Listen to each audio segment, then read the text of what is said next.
Midi Culture. Midi Culture ponk yi ca gën a fës bokk na ca Ousmane Tanor Dieng mi nga xam ne ni kiy démb lañu ko rob foofee ca Ngéeñeen ba mu fekk baax njiitu réew mi Macky Sall di woo ñi nga xam ne ñoom ñoo di mbokkam socialiste yi ngir ñu booloo doon benn mën a ñoŋal li nga xam ne moom mooy ndono li mu bàyyi ci buntu ci boppu parti socialiste ndonom loolu sax ñi nga xam ne seen xam-xam dafa màcc ci wàllum politique ne ngir mu daal di antu faw rek kàngamu parti socialiste yi daal di booloo doon benn say lu ko mooy parti bi ci tas la daal di jëm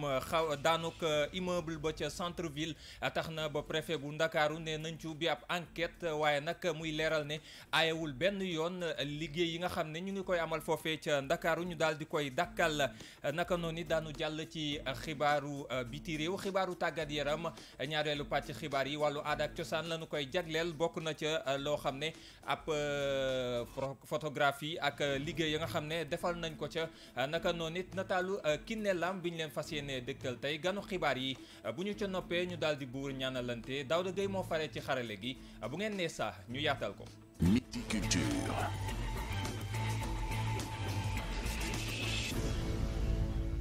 Midi Culture Papa Madiakhate Sarr moo nekk ci kàddu gi am mbégte daal di ànd ci ak Kati Ndiaye Kati maa ngi lay nuyu. maa ngi lay fay Papa Madiakhate Sarr di nuyu mbokki auditeurs yi ak internet yu ñuy suivre. ñu tàmbalee xibaar yi ak nu ñu leen ko junjee woon ca bopp ba Ousmane Tanor Dieng ni ki démb lañu ko jébbal boromam ca Ngéeñeen. ba tax na rek ka teewe woon dëj boobule di président malien bi di Ibrahima Boubacar Keïta waaye kii tamit di njiitu réew mi Macky Sall ma nga fa woon ba tax na rek mu yëkkati ay kàddu jëmale ko ci ñi nga xamante ne ñoom ñoo di socialiste yi di leen wax rek ngir rek ñu gën a booloo ngir daal di mën a ñoŋal li nga xamante ne rek moom la fi seen secrétaire général bi bàyyi kàddu Macky Sall. man de bi ñuy ànd ci politique yàggul trop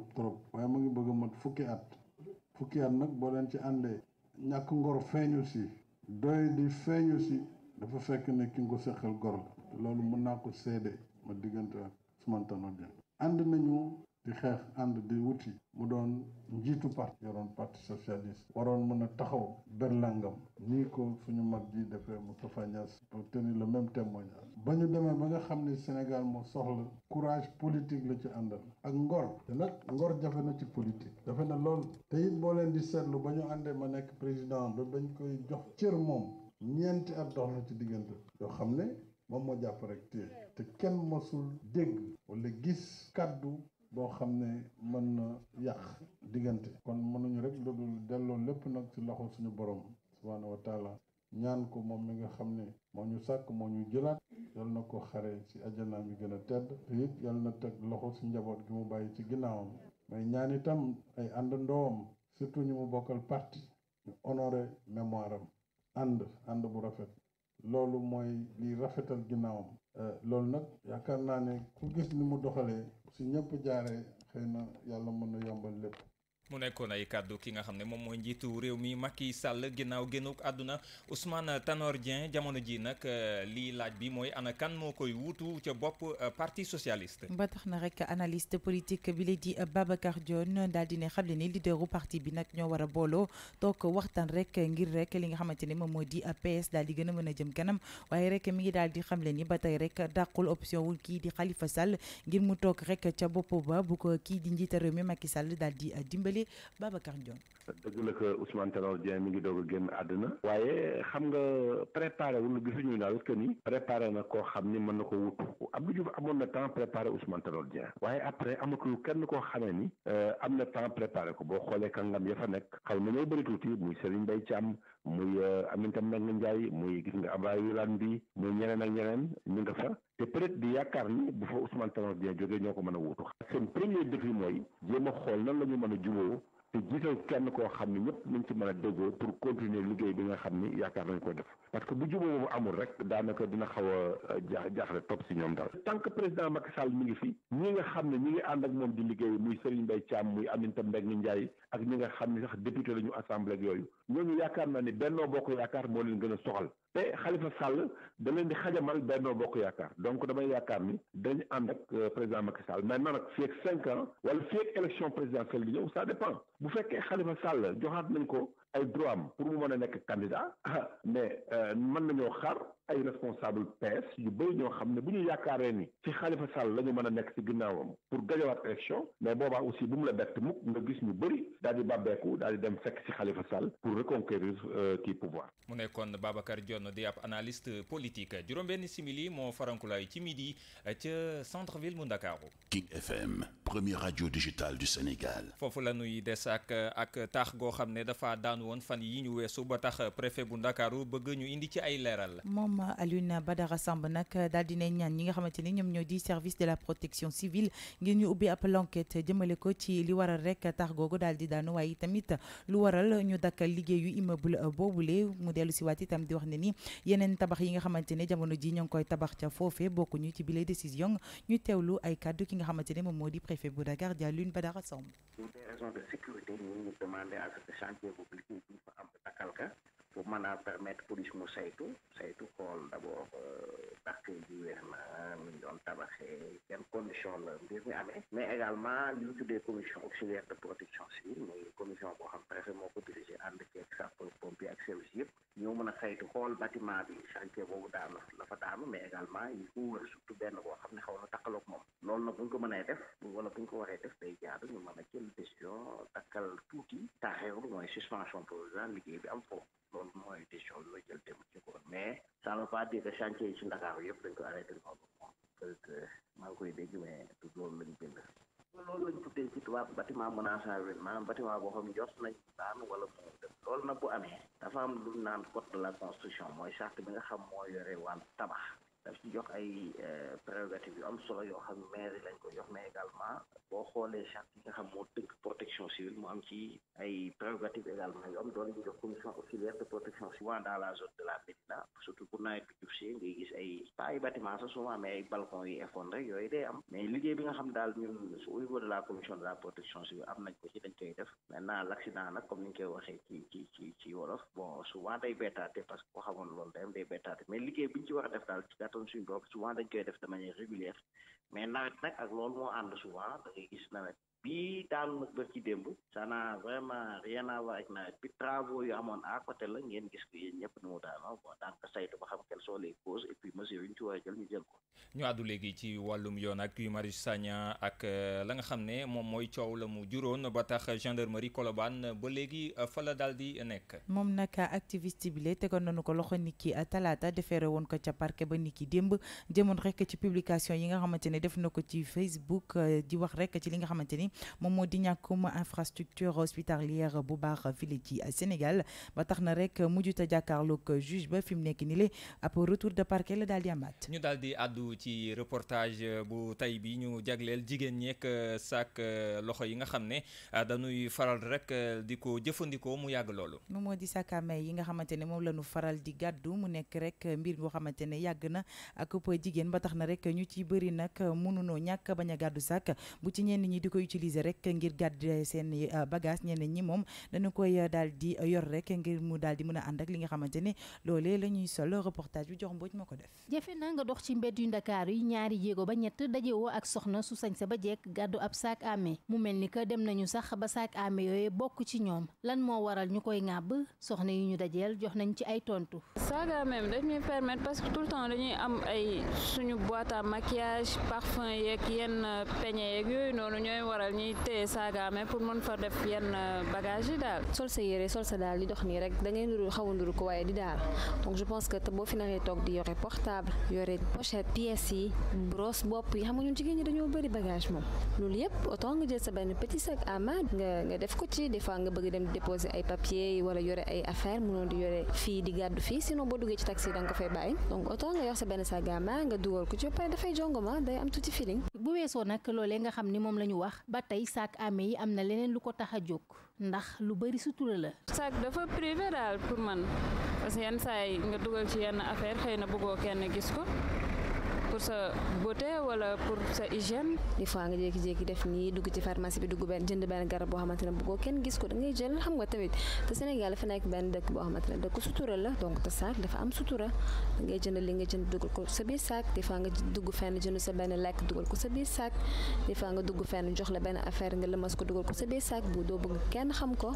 donc dafa bokk non seulement outil la boo xamante ne côté esthétique dafa nice boo ko téyee mais en même temps dafa nekk benn outil boo xamante ne dafa ëmb lu bari c'est dafa am sutura quoi. naam sax soxna yi mënuñoo tàggoo ak li nga xam ni moom moo di seen saak aame yooye te lu ci ëpp sax léeg-léeg daanaka lu am njariñ du nekk ci biir saak ya waaye defkati ñaawteef yi seen gët yépp ci saak jigéen ñooñee lañ ko wékk moo tax sax léeg-léeg ñuy dem ba di leen agressé.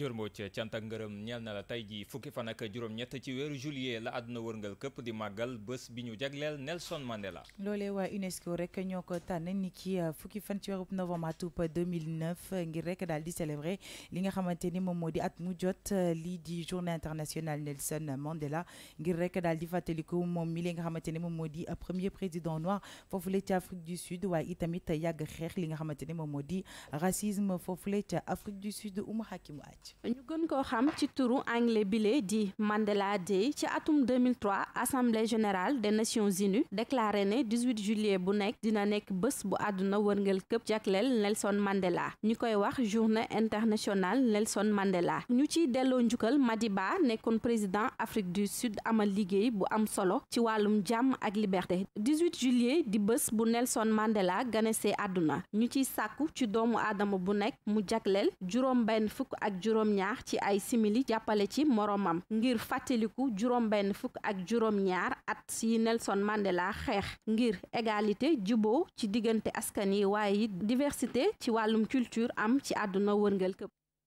mu ngoog mu nekkoon li nga xam ne moom mooy Oumou Hakim Aaj doon dikkaat ci li nga xam ne moom mooy Nelson Mandela Day di bés bi ñu jagleel moom mi jiite woon réewum Afrique du Sud mbokkee xarit yi bu ngeen taaxirloo ñu jàll ci yeneen pàcc muy xibaaru biti réew yi.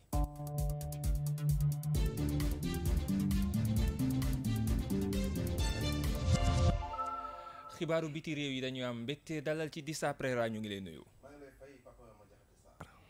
alors Dissa Préra dañu koy tàmbali ak li nga xamante ni moom moo di tension yaam foofu la ca Kidal nekk ca nord ba. waaw Kidal nekk ca bët gànnaaru Mali foofu nag li ñuy wax symbole de la république yi muy drapeau ak yeneen yi nga xam ne dafay représenté république bu Mali lañ daal di lakk ca zone boobu loolu nag mu ngi am démb 17 juillet ci Kidal ginnaaw nag bi ay manifestation amee woon foofu ay jeunes yi nga xam ne dañ doon manifester ngir dëkk ba sécurité mën fa dellu si Kati Ndiaye. foofu la ca Burkina Faso lu ñu jëm fukk ak benn doomi aadama yi nga xamante ni ñàkkoon nañu seen bakkan ci wàllum garde à vue ñi nga xamante ne rek ñoom ñoo di seen famille yi daal dinañu mer ba fut. waaw seen famille yi nag dañu mer ba fut ndax nag koor yooyu nga xam ne mooy kooru fukki nit ak benn yooyu nga xam ne dañ leen jàppoon ci ab opération buy xeex wàllu drogue foofu ca Burkina fukki nit ak benn yooyu noonu koor yooyu noonu seen ay famille jotaguñ leen ba tax démb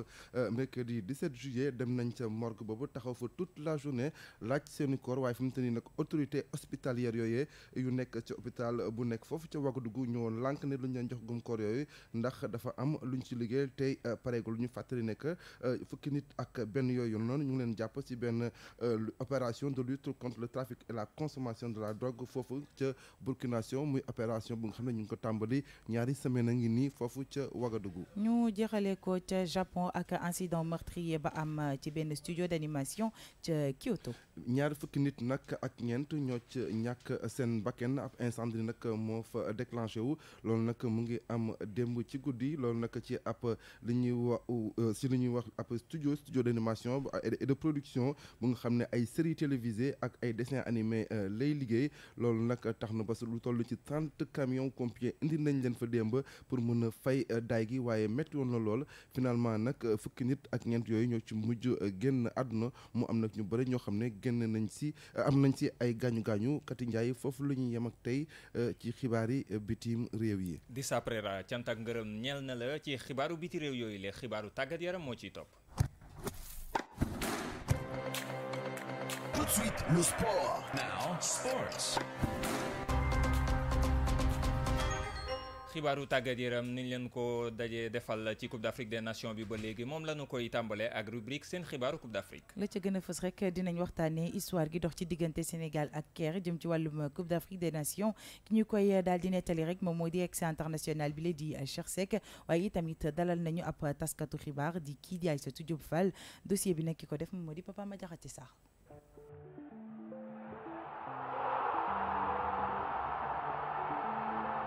dal leen ak jàmm ci seen rubrique seen xibaaru Coupe d'Afrique.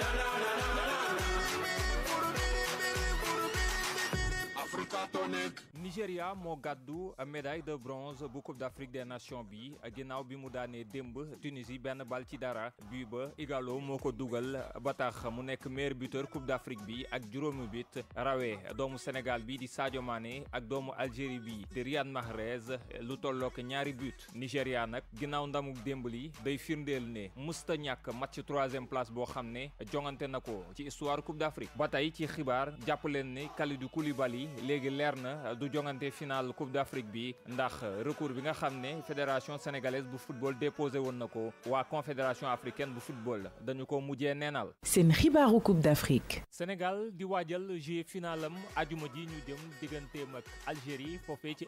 Égypte bi nga xam ne Cheikh Seck nekk vice-président fédération sénégalaise bu football ak ancien international miin na ko bu baax ndax yàgg na faa ñëw di jongante Sénégal yàgg fa it ñëw def fa ay résultats. waaw Égypte mën nañu wax ne terre béni la mais béni bi balaa muy mat moom ñu gagné ko bi àjjuma bu neex yàlla. c'est vrai que résultats yi ñu am fii ay résultats yu baax la parce que ñoo nañ fi 86 gagné Égypte fii mais dañu toog premier tour mais bon bonul woon parce que suñu première expérience la woon depuis 20 ans depuis 25 ans te bon si foofu aussi jàng nañ fa lu bari parce que équipe yi am na changement yu bari sur le plan de l'organisation et de la préparation. 2006 ma ñëw en tant que chargé de compétition ñu dem demi-finale même demi-finale on l'a perdu de peu parce que l'arbitre nous a refusé un penalty bu flagrant sur Diamassi kooku je pense que là il avait sifflé doon nañu gagné match boobu. Bon 2019 là on est là bon en tant que première équipe africaine mais aussi en tant que favori pour beaucoup man favori boo xam ne man je ne suis pas d'accord parce qu'on n'a jamais gagné la coupe on ne peut pas être favori devant les autres qui l'ont déjà gagné mais bon bien qu'on ait un groupe qui doit aller et qui peut aller jusqu'au bout je pense qu'on a un groupe pour ça et on va saisir toutes nos chances pour gagner coupe bi vendredi. gan gi. seen xibaaru Coupe d'Afrique di dalal tey Aïssatou Diop Fall nekk journaliste groupe Futur Média di ñu wax ana naka lay dundee Coupe d'Afrique des Nations bi Aïssatou Diop Fall ñu ngi lay nuyu équipe nationale bu Sénégal daal di qualifié final war koo jongante ajuma ji ñu jëm ana naka ngay dundee Coupe d'Afrique des Nations bi. mooy ni ko Sénégalais yëpp di dundee nekk mas dañuy ñëw agsi fu ñu agsi nii ak beaucoup de stress aussi suñu réew ñoo fa taxaw te li ñu bëgg loolu ñeneen ñi ñu am en face aussi vraiment avec énormément d'angoisse daal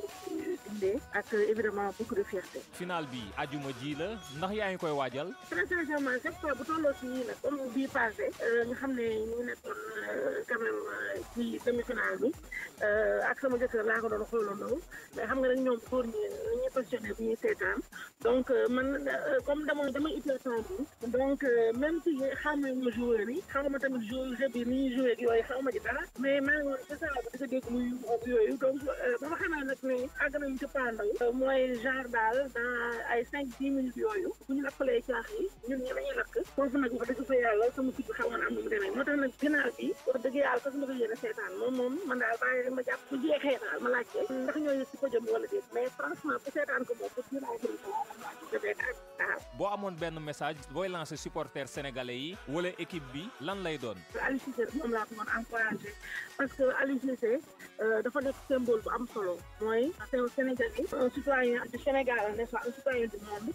waaye dafa nekk koo xam ne comme ñun ni ñu tàmm ñu Afrique rek loo xam dama yàgg c'est un très grand complexe ñu ngi doog a jël un local pour faire un national bu yóbbu suñu réew fii mu toll ak toutes les critiques que Aliou Cissé s'est pris en pleine face donc cela ne l'a pas empêché d'y croire comme ñafe yóbbu suñu réew fii mu ak xam nga toujours di ko encouragé joueur rek encouragé Aliou Cissé parce que dafa mel nii mooy def combinaison dañ xam ne moo ñu permettre ñu am li ñu war a am mais dama bëgg a wax rek tey jii képp koo xam ne sénégalais soo mën ci nekk ci réew mi ak noo mën a toll ñu ñaanal Aliou Cissé ñaax ko pour mu gën a am lu ci pour mu def combinaison boo xam ne mooy la combinaison gagnante mais ñun ñëpp ñu tàllal suñu loxo yi ñu ñaanal Aliou Cissé ñaanal xale yi ba nga xam ne moom àddina su fa yàlla fépp koo xam ne sénégalais ma nga fa rek drapeau Sénégal moo ko féetoo. lii lañ leen indiloon ci seen rubrique seen xibaaru Coupe d'Afrique dig leen daje ëllëg ci beneen numéro. 4-4-2 c'est la tactique. 4-3-3 another tactique. 8-8-1 c'est ma tactique. midi yi dem na ba teg ñaar fukki simili yéen a ngi déglu tey ba tey Midi Culture ci rajo King FM bu ngeen taxeerloo ñu jàll ci ñaareelu pàcc xibaar yi. xibaaru caada yu wér te wóor. xibaaru caada yi dañu koy tàmbaleeg wàllum photographie ak parlement des femmes di ab journée d'exposition boo xam ne Mamadou Gomis moo ko amaloon. moom nag moom mooy président de la fédération sur l'art photographique ci ñaari semaine rek la doon amal ab formation ba tax na rek ñi nga xamante ni ñoom ñoo nekkoon ca formation boobule ñoom ñoo daal di exposer seen photo ca salle d'exposition ba féetee ca place du souvenir ak photo yoo xamante ne rek li muy wane moom moo di dundinu jigéen ñi Ndeye Mati Diamone fa teewaloon. Le parlement des femmes exposition de photo la yoo xam ne dañu ci jëmmal dundu jigéen ñi Mamadou Gomis di photographe di tamit président de la fédération africaine sur l'art photographique mooy ki taxawal projet bi. li may gis jigéen ñi ñuy photo bëriwul ma jàpp ne kenn gënul yelloo jigéen pour def liggéeyu photo bu doonee ngénte mariage ñoom ñoo fay nekk donc photo seen bopp moo gën a yomb pour man jàng métier photo di si liggéey yaakaar naa ne moo gën am njëriñ donc moo tax ñu initier projet bi accompagner les femmes pendant 2 semaines sur les questions des droits des femmes boo xoolee si présentation ñu mettre en valeur l'esthétique ñi travailler sur la discrimination faite aux femmes ñi sur les femmes maliennes migrantes au Sénégal parce que si biir exposition dafa am ay maliennes ñi Côte d'Ivoire ñi Sénégal ñi Bénin ñi Congo ak yeneen photographe espagnol thème yi am na thème boo xam ne mu ngi développé sur la puberté Ismaïla liggéey si on inversait les rôles Khadim def femme arme maanaam wax la protection de l'environnement ak jigéen Marie-Hélène Faye wax si discrimination liggéey si waa jigéen ñi nga xam ne parfois bu ñu leen may kàddu. Marie-Hélène Faye kenn la ci exposant yi moom nataalu jigéen bu ñu sàkku ba noppi xatal ko la fësal fii ci saalu place du souvenir bi. benn xale bu jigéen la bi nga xam ne nii ay bàjjanam mun naa ne ñoom monté scène bi ba ñu violé ko ci kaw loolu fekk yaayam génnoon ñu menacé ko ne ko sa yaay bu ñëwee boo ko waxee dañ lay rey kenn ki yoolee ko wax ko yaay ji bi mu ñëwee tamit comme niñ ko waxee xamuñu niñ ko waxee mu yaay ji ci kaw loolu mu daal di koy kaani dund ci lu métti parce que ñaari cousin am tamit ñoom ñoo ko violé moo tax bi may def scène bu mel ni comme si que réalité la. jotaay bi Kalidou Kassé di photographe bu ñëpp a ràññee moo ngi fa woon. li ma gis ci liggéey bi mooy d'abord féliciter initiative bi ndax man fépp fu ñu waxee formation damay xippi sama bët xool ndax Afrique xale yi dañoo soxla formation association bi def nañ fi liggéey bu mucc ay en partenariat avec l'ambassade d'Espagne dañoo indi fi thème yoo xam ne moom la ñu dund actuellement. photographe yi ci seeni wàll fësal gundu xataal gi ñuy gundu xataal jigéeni àddina bi teg ci di xamle ne ci seeni photo yi dañ ciy wax ak askan wi. Ndeye Mati Dieng ñu des ci ak Mamadou Gomis mi dikkaat ci art photographique ak tolluwaay li fii ci Sénégal. ba tax na rek mi ngi daal di xamle ne fii la ci Sénégal ñu ngi wone image bu rafet jëm rek ci wàllum photographie fépp rek ci àddina bi loolee mu ngi xamle ci micro Ndeye Mati Dieng. kan bi damay waxtaan ak sama benn collègue nekk Bénin bi Sénégal gagné Bénin ñuy waxtaan mu ne ma le Sénégal c'est une très grande nation de football et c'est une très grande nation de photographie parce que quand on parle de photographie en Afrique am nañ ci wàllu su ay ñoom Sala Kassé liggéey ñoom Mama Kassé ak ñeneen photo ci Sénégal Afrique bu ñu ko wax te tudd ñu si ñun photographe sénégalais et les photographes sénégalais dañu ngi représenté réew mi bu baax ailleurs ak fii si réew mi maintenant nag ñi nga xam ne dañuy def liggéeyu commercial côté boobu le parfois li ñu dafa am engouement boo xam ne mooy yóbbaale yëpp mais les gens yoo xam ne ñoom ñooy formé accompagné il y a de très très grands photographes pour ne pas citer des noms qui sont au Sénégal tukki fu nekk di vendre le travail du Sénégal bu njëkk tubaab bi ñoo ñëw photo def suñu photo nu ñu neex yóbbu ko ñoom ñooy présenté et souvent de manière boo xam ne voilà ñun nag tey doomu Afrique ñun ñooy porte suñu message wane suñu message def ko de manière esthétique pour transmettre des messages positifs et super positifs sur l'Afrique. ñu daal di wëy ak xibaar yi caada yi daal di gën leen xamle tey jii nii ak guy ga nekk ca Nianing. foofee nag la daal di jegeen li nga xamante ne moom mooy di Mbuur moom guy gu mag googule li mu ëmb ci ay secret daal dinay bëri ba tax na rek at mu jot nit ñi dañuy jóge fépp ci àddina bi ngir ñëw rek daal di koy xool si reportage Aminata Ba. ci àllum Nianing ba duggoon fa ba génn te seenu guy bu mag bi nekkoon lu jafe foofu la ca Mbuur guy Nianing yaatuwaayam war a toll ci 32 ci mètre ñu ngi xam ne am na junni ay at mandargam bi gënoon a fës doon pax bu yaatu dem bay nduru ko buntu kër ci ay jamono guy bi ñu fa doon denc ay séeréeru géwél yi génnoon àdduna ndax dañ leen tuutaloon ci ay nettali dem ba ay jamono Léopold Sédar Senghor mi nekkoon fii njiitu réewu Sénégal sàkku woon ñu daal di dakkal bile aada rawatina nag li fa nit ñi di dem te mën fa jëlee ay jàllankoor ginnaaw ay at moom doomu jóge ak ñilaan muy xeex bi le aada mbokkam séeréer yi daal di koy dakkal bés bi Sénégal waree jël indépendance am ci fajax googule ay jëmmi jamono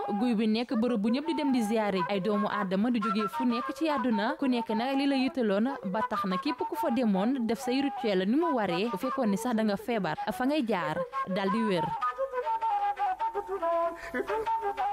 ginnaaw guy ga nekk ca Nianing foofee ca Mbour ñu gën leen xam le it ak groupe bi Adi Nakodje. ñu gën leen a xam rek ak woy bi nga xamante ne moom la ñu génnee dippee ko Saay Saay Seydou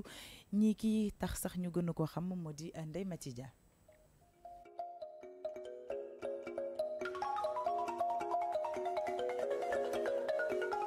musique bi siiw na lool te yàgg nañu koy dégg Saay Saay Seydou waa Nakodje ñoo ko def di ab groupe bu ñu créé dans les années 90 seen pas-pas di suqali musique sénégalaise gëstu ngir boole ay instruments de musique yu bare ba am mélodie bu neex.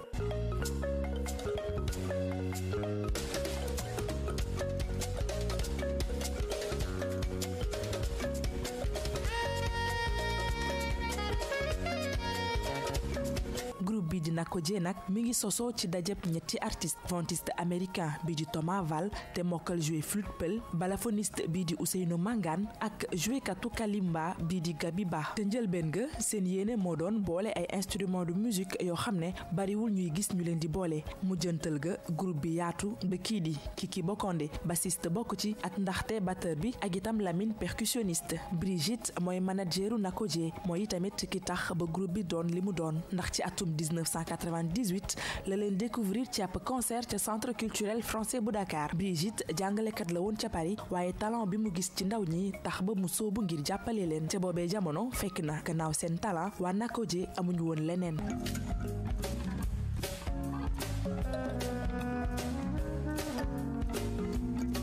Demba Nakodje nekk lauréat du prix Afrique en création di def ay concert ca Paris Suisse Allemagne États-Unis ak fépp ci àdduna bi moo ne de lii yëpp séentuwuñ ko ci woon seen mbëggeel ci musique dong moom moo leen ci dugaloon Demba succès bu rëy fekk leen ci Nakodje yemuñu dong ci def musique ndax dañu koy jàngale tamit ndaw ñi teg si di leen jàngal tamit naka la ñuy defaree yenn instrument de musique yi yu ci mel ni balafon kalimba jéeme ak yeneen mu mel ni lawal musique traditionnelle africaine fépp ci àdduna moom moo leen taxoon a jóg te réussir nañu ko Nakodje dëgg-dëgg musique traditionnelle africaine la ñuy def. mu nekkoon groupe Nakodje Ndeye Mati Dieng doon ñu gën a xamle ak waykat yooyu le ñu daal di jàll ci nataal bi. Le portrait du jour. nataal yi tey ñu jagleel ko Kiné Lam mi nga xam ne ñeent fukki at ak lu ko ëpp def na ko ci musique. moom nag mu bokk ci ñi nga xamante ne ñooñu la ñuy woowee les divas de la musique sénégalaise amoon na ab parcours gu riche moom artiste auteur compositeur Kiné Lam nag daal dinay tàmbali ci atum 1977 bi nga xamante ni rek dafa daal di jóge woon ca théâtre daal di jàll nag ci wàllub musique ci atum 1989 nag la daal di taxawal groupe Kagou bi nga xamante ne rek ñooñee la daal di àndal enregistré album bi di Cheikh Anta Mbacké Mamadou Sow moo ñu defal portrait am. waaw Serigne Bamba yaa di ku naan mandi Murit Sadix waral ñu koy dàkkantale Kiné Lam Mam Bamba di ku ràññeeku lool ci musique traditionnelle groupe Super Étoile traditionnel bi yenn ci yi mu jaar ba ci groupe Kagou bi mu taxawaloon ci atum 1989 ajaratu Kiné Lam am carrière bu riche moom daanaan bi jot na sax am li nga xam ne mooy ay raaya toll ci ñett wala lu ko ëpp ak it li nga xam ne moo di vente record maanaam ëpp li mu jaay ci cassette ci yooye jamono ak album bi mu duppee woon Dogo.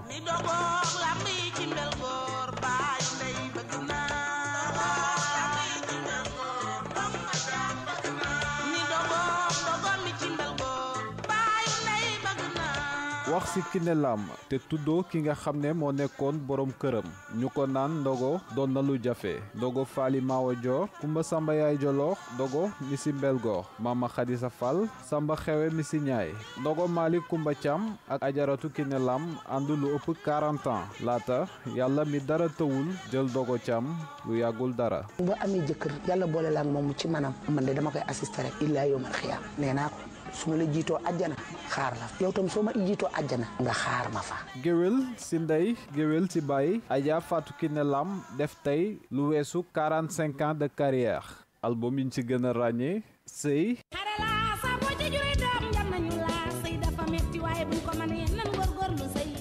les lions presse ak it yeneen daanaka Kiné Lam jamono ji jege lool noppaliku wala jël retraite ci fàttali album bi mu mujjee def ci atum 2016 la woon ak titre bi di Linguère.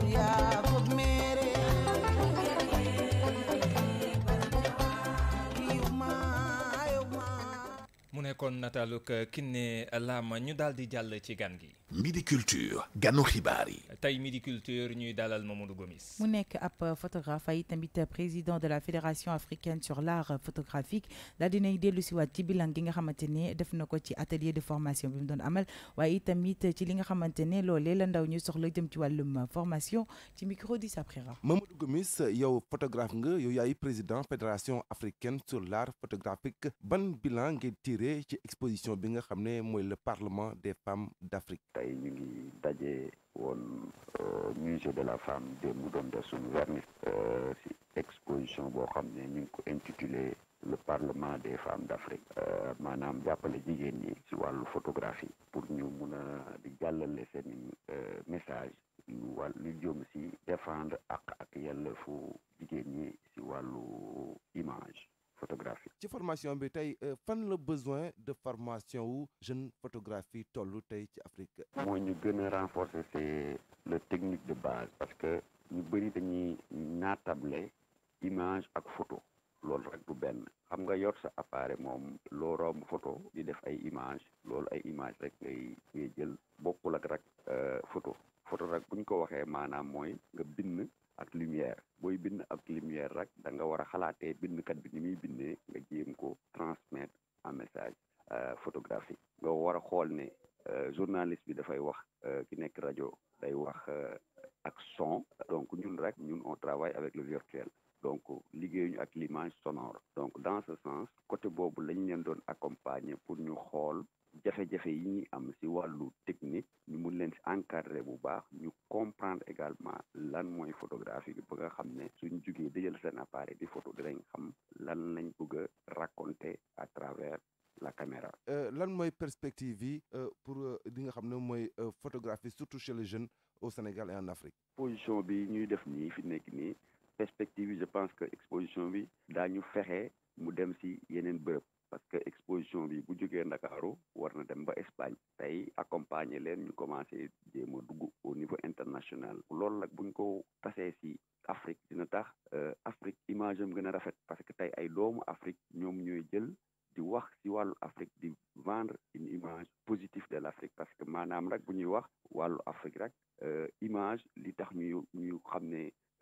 moom la ñuy xaw a xeebee Afrique image da ci jouer rôle bu am solo donc tey ñun doomu Afrique rek ñu ku ci nekk ñu ngi jéem a entre-aider pour nga xam ne dinañ gën a rafetal image